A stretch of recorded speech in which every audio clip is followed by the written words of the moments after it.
So we got our movement in for the day. A little bit of leg stuff, some squats. And now, smoothie time. There's some quinoa in there, a whole banana. I'm gonna put some almonds in there, spirulina, pollen, of course. Oh, what the fuck ton of almonds. I'll eat it.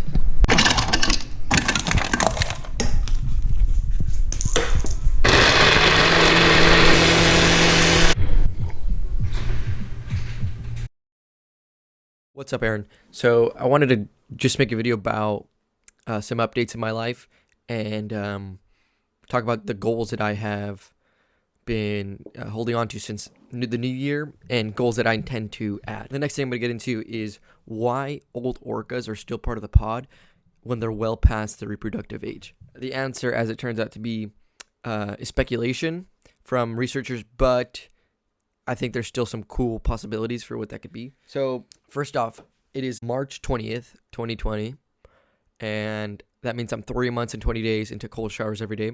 Literally haven't taken a warm shower since December. Other goals, I've been reading a ton. I just finished The Alchemist. This year I've also read A Brief History of Time by Stephen Hawking. I'm rereading Dune, and I'm almost done with The 7 Habits of Highly Effective People. For audiobook, I'm listening to The Rise of Kings. Carlos recommended that to me. Very fantastic, that book. It's a fantasy. So what does my day look like right now? So, you know, with this whole coronavirus thing, all students are sent home. So I'm doing UCLA from online. Just finished finals, so I'm chilling right now. I wake up, I make my bed, I drink a fuck ton of water, brush my teeth, go meditate, drink some coffee, and read.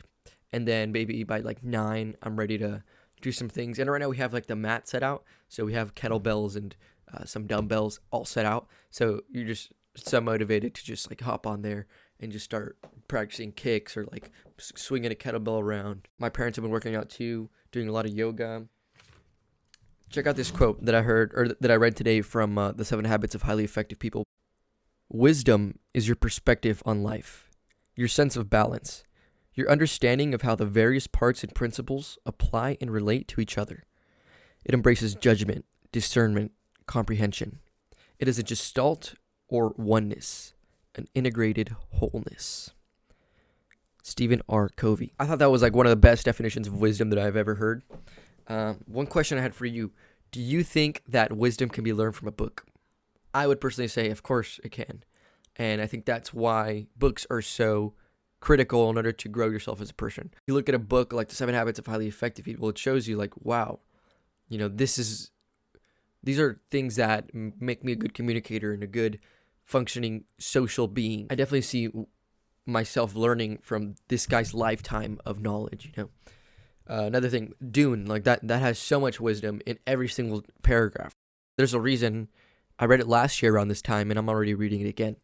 Okay, so next thing, I'm going to talk a little bit about the science that I discovered recently. So when you have a tribe of organisms, as you know, there's always a competition for resources, right? You're eating from the same plate.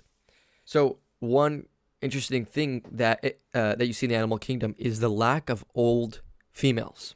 As you know, females reach the stage of menopause. They reach a stage of inability to reproduce. After that, they no longer menstruate and they cannot have children. That's why you see a tremendous lack of old females in the animal kingdom, because when they cannot reproduce, they're not offering anything to their tribe. One of the few organisms that actually has grandmothers is apes, humans, dolphins, and orcas. And that kind of shows the intelligence of these organisms, because if they're well past their stage of reproductivity, then they must be giving something, offering something to the tribe that is outside of both of those things. And one possible explanation for that could be that they are the maintainers of culture. They remember stuff from their parents of where specific food spots are, how to stay away from predators, how to stay alive in times of hardship. There's actually this Nat Geographic article on this particular fact, and they found that if a baby orca is with a grandmother, it is significantly less likely to die from every single category, and vice versa. They saw a dramatic increase in the rate of death in young orcas in the 2 months after a grandmother died. Of course, the males, they do not live as long because they're not these vats of knowledge like the females. But they can reproduce until their last days. They always have a few swimmers laying around. I think they live until they're like 50 years old. But the female orcas live until like 90, even though they stop menstruating at like 50. That extra like 30% of or almost 50% of life at the end is strictly due to just providing to your tribe in knowledge and wisdom. I thought that was remarkable. Let me know about what you think about this. It's really interesting how having a little bit of knowledge of natural selection and having these fundamental principles of members of a certain species fight for this particular resource. In other words, they eat off the same plate. That's one. Related organisms are going to help each other out because they're genetically similar to some magnitude. Those little, principles, they let you build off of them and think about answers to particular questions that are probably more complex. That's pretty much it. Let me know what you think. Make your video. Peace. I'm going to link that National Geographic article in the description so you can look at it, Aaron. See you next time.